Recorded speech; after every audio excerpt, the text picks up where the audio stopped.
Hello friend, welcome back to my channel. Friend, आज के video में हम बात करने वाले हैं कि 1 अक्टूबर से आधार एडमिशन आदि के लिए केवल जन्म प्रमाण पत्र ही मान्य रहेगा। जी दोस्तों, आपने सही सुना। दोस्तों, मैं बता दूं कि हाल ही में केंद्रीय गृह मंत्री ने बुधवार के दिन एक अधिसूचना जारी की, जिसमें उन्होंने यह घोषणा की कि आने वाले समय में राष्ट्रीय दस्तावेज में कुछ नए प्रावधान लागू होने वाले हैं।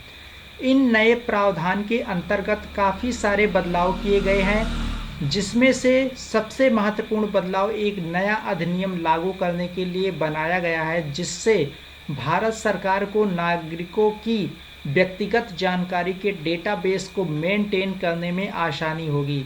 इसके लिए राष्ट्रीय और राज्य स्तरीय डेटाबेस बनाने की प्रक्रिया को काफ़ी आसान कर दिया गया है। इस पूरी प्रक्रिया में जन्म और मृत्यु जैसी विभिन्न सार्वजनिक सेवाओं और नागरिकों को इन सब दस्तावेजों को बनाने के लिए की जो प्रक्रिया में पारदर्शिता लाने का निश्चय किया गया। दोस्तों, बता दूं कि क्या है नया प्रावधान। जानकारी के लिए बता दें कि भारत सरकार ने जन्म और मृत्यु पंजीकरण में संशोधन के लिए नए कदम उठाए हैं। यह सारे नियम 1 अक्टूबर से लागू कर दिए जाएंगे।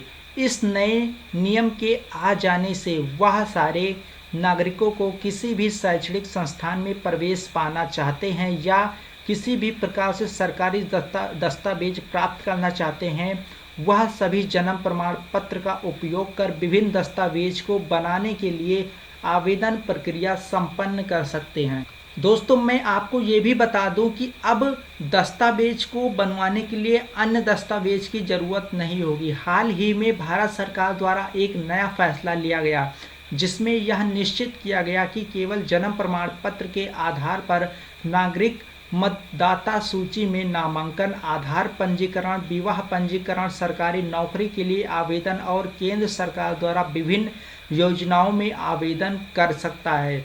आवेदक को भिन्न भिन्न दस्तावेज को प्रस्तुत करने की आवश्यकता नहीं होगी। जी दोस्तों, आपने सही सुना, आपको भिन्न भिन्न दस्तावेज को प्रस्तुत करने की आवश्यकता नहीं होगी। जैसा कि हम सब जानते हैं, भारत में विभिन्न दस्तावेज को बनाने के लिए हमें विभिन्न प्रकार के दस्तावेज के रूप में सबमिट करने पड़ते हैं। ऐसे में सरकार द्वारा इतने सारे डेटाबेस को मेंटेन करना मुश्किल होता है।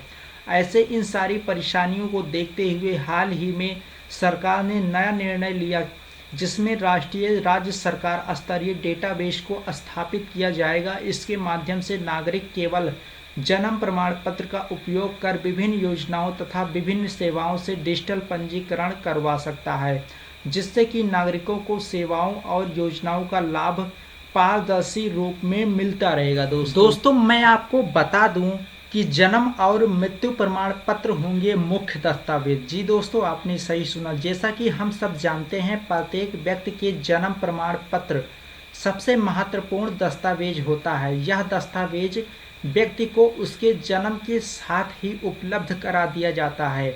यह उसके आइडेंटिटी तथा उसके पहचान पत्र की तरह काम करता है। वहीं नागरिकों के मरने के पश्चात उसके परिवार को मृत्यु प्रमाण पत्र दिया जाता है, जिससे यह साबित होता है कि नागरिक अब इस दुनिया में नहीं रहा।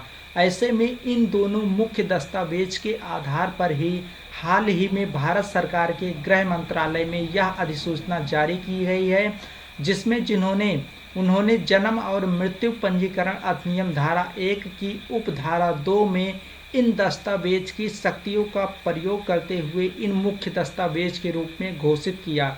इस नए अधिनियम के अंतर्गत भारत के रजिस्ट्रार जनरल को जन्म और मृत्यु के रजिस्टर्ड डेटाबेस को बनाए रखने का अधिकार दिया गया है। ऐसे में इस डेटाबेस में भारत के प्रत्येक नागरिक का जन्म और मृत्यु डाटा संभाल कर रखा जाएगा।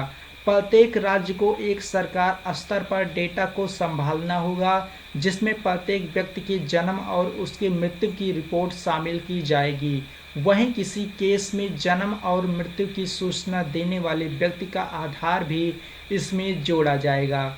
इस प्रकार जन्म और मृत्यु का डाटा को मेंटेन करने के लिए राज्य स्तरीय व्यवस्था की जा रही है। दोस्तों, आपको ये जानकारी कैसी लगी दोस्तों अगर आपको ये जानकारी अच्छी लगी हो तो वीडियो को लाइक कीजिएगा, चैनल पर नए हैं तो चैनल को सब्सक्राइब कीजिएगा। ऐसे ही जानकारी दोस्तों मैं आपके लिए लेकर आता रहूँगा, आपको बताता रहूँगा। दोस्तों आज के लिए बस इतना ही, मिलते हैं दोस्तों अगले वीडियो में। जय हिंद दोस्तों।